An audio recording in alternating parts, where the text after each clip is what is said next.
Hello বন্ধুরা, আশা করি ভালো আছো। আবার ওয়েলকাম স্কিল ইংলিশে। আজকে সেশনটা করছি ফিক্সড প্রেপোজিশনের উপরে। আগে আরো আমার দুটো সেশন হয়েছে প্রেপোজিশনের উপরে, আশা করছি তোমরা দেখেছো। লিংকটা আমি ডেসক্রিপশন বক্সে দিয়ে দেবো, যদি না দেখে থাকো তাহলে সেইটা আগে দেখে নেবে। আজকে যে সেশনটা করছি সেটা হচ্ছে ফিক্সড প্রেপোজিশনের উপরে। এই সেশনটা যাদের চাকরির পরীক্ষা সামনে আছে বা যারা চাকরি পরীক্ষার জন্য প্রিপারেশন করছো তাদের জন্য কিন্তু এই সেশনটা খুবই বেনিফিশিয়াল হবে। তাহলে একটা রিকোয়েস্ট তোমাদের কাছে, তো সেশনটা যখন করছো সঙ্গে কলম আর খাতা একটা রেডি রাখো। আর আরেকটা জিনিস, স্কিপ করে উঠে যেও না, ভিডিওটা ভালো মতো একবারে মন দিয়ে দেখো। খুব একটা লং সেশন তো আমি করি না সেশনগুলি, তাহলে সেশনগুলি যেন একবারে ট্রান্সফার হয়ে যায় বেনিফিটটা। এবং পরীক্ষা হলে এই সেশনটা যদি স্কিপ না করে একবারে দেখো, বেনিফিটটা তখনই বুঝতে পারবে পরীক্ষা হলে বসে যে কিভাবে সঠিক অ্যানসারটা তোমরা দিতে পারছো। তো আজকে শুরু করা যাক আজকে ফিক্সড প্রেপোজিশনের উপরে সেশনটা। আমরা কিছু ওয়ার্ডস ফলোড বাই প্রিপোজিশন যেটা আমরা দেখেছি এখানে, যেরকম ইউ শুড, ফার্স্ট সেন্টেন্স যেটা আমি নিয়েছি, you should abide dash the rules of the company. Abide এর মিনিংটা হচ্ছে যে কোনো জিনিসকে ফলো করা, কোনো একটা জিনিস কোম্পানি লে ডাউন করেছে এবং সেটা আমাকে মানতে হবে, তাহলে অ্যাবাইড মানে মেনে চলা। কিন্তু অ্যাবাইড এর পরে একটা ফিক্সড প্রেপোজিশনই বসে, সেটা হচ্ছে বাই।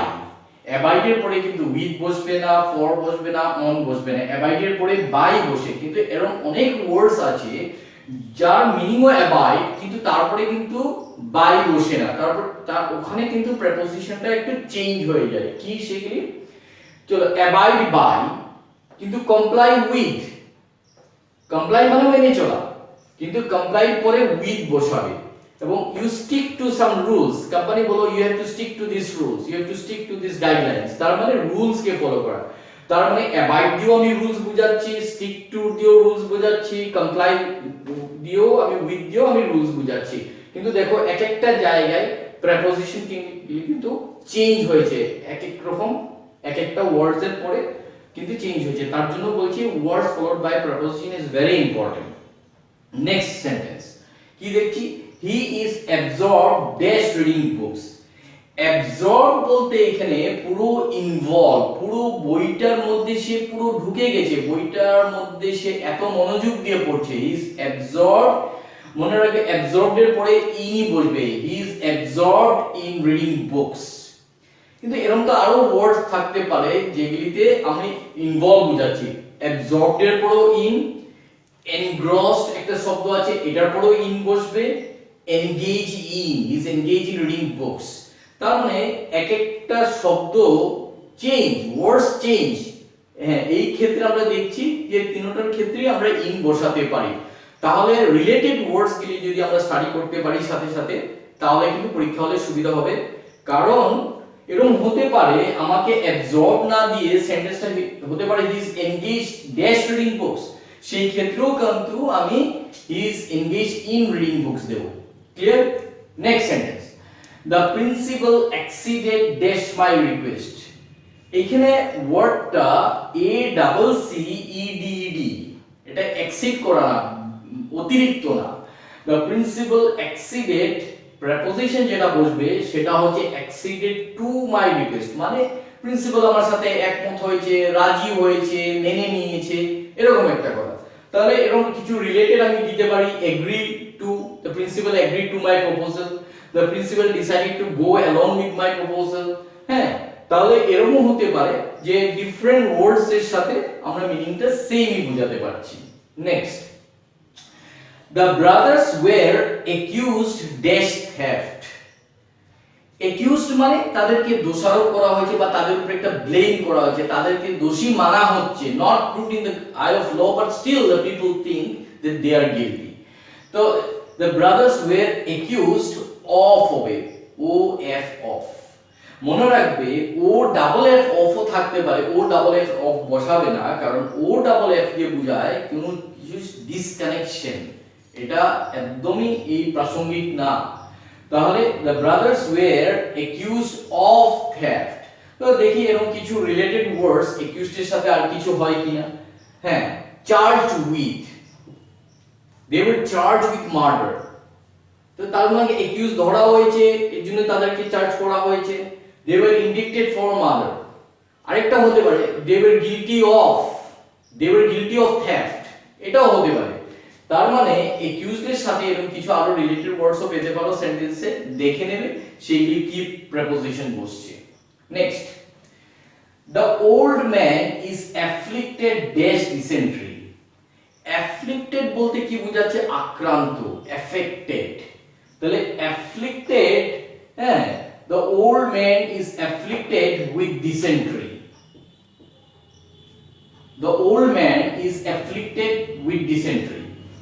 তার মানে দেখা যাক এখানে আমরা afflicted এর পরে আর কি আছে, দেখা যাচ্ছে afflicted with, আবার plagued with, কিন্তু affected by। দেখো মিনিংটা কিন্তু সেম, কিন্তু ওয়ার্ড চেঞ্জ হয়ে যাচ্ছে, প্রিপোজিশন কিন্তু একটা জায়গায় চেঞ্জ হয়ে যাচ্ছে। afflicted with, plagued with, affected by। Clear? Next sentence, I was accompanied dash my father. I was accompanied dash my father. আরেকটা সেন্টেন্স আমি পরেরটা পড়ে দিচ্ছি একসাথেই, she has fever accompanied dash headache. তাহলে দুটোতেই তো আমি accompanied ওয়ার্ডটা ইউজ করেছি, কিন্তু দুটোতে কিন্তু এক প্রিপোজিশন ইউজ হবে না। যখন পারসন হচ্ছে you are accompanied by someone, তার মানে এইখানে চয়েসটা কিন্তু by। I was accompanied by my father, আমার বাবা আমার সাথে গেছিল, কিন্তু এইখানে পরের সেন্টেন্সটা আমি দেখছি she has fever accompanied, তখন কিন্তু আমি by ইউজ করলে হবে না, তখন কিন্তু আমাকে accompanied with headache, সাথে জ্বরের সাথে মাথা ব্যথাও ছিল। তার মানে দেখো accompanied is a word, কিন্তু accompanied এর পরে তোমাকে by দেখতে হবে সেন্টেন্সের মিনিংটা কি। সেন্টেন্সের মিনিং যদি আর পারসন থাকে তাহলে কিন্তু accompanied by হবে, আর যদি কোনো জিনিসের কথা বলা হচ্ছে জ্বরের সাথে মাথা ব্যথা, তার মানে accompanied with headache। এই জিনিসটা কিন্তু ক্লিয়ারলি মাথায় রাখতে হবে যে সেন্টেন্সের সাথে ওয়ার্ডগুলি কি চেঞ্জ হচ্ছে, ওয়ার্ডগুলির ইউসেজগুলি কি মিনিং হচ্ছে, সেটা কিন্তু চেঞ্জ খেয়াল রাখতে হবে। আচ্ছা দেখি এখানে accompanied এর পরে by someone, accompanied with something or go along with something, আগেও এটা ডিসকাস করা হয়েছে। Next, the boy is addicted dash wine. addicted মানে কি? নেশাগ্রস্ত। addicted এর পরে সব সময় বসাবে to, addicted to, I am addicted to reading books, এরকম হতে পারে, সব সময় নেগেটিভ বোঝায় না। তো এইখানে সেন্সটা কিন্তু addicted, the boy is addicted to wine, with, in, from, এই চয়েসগুলি কিন্তু বসে না addicted এর পরে, addicted to। তো ভালো লাগছে তো সেশনটা? বোর ফিল করছো না তো? আমি খুব অল্প কিছু সেন্টেন্সগুলি নিয়ে করছি, আশা করছি অলরেডি আমি 8খানা সেন্টেন্স ডিসকাস করে নিয়েছি, তোমাদের ভালো লেগেছে। আর দুটো সেন্টেন্স আসছে, একটু ধৈর্য ধরে বসো, আর দুটো সেন্টেন্স হলেই সেশনটা কমপ্লিট হয়ে যাবে তোমাদের।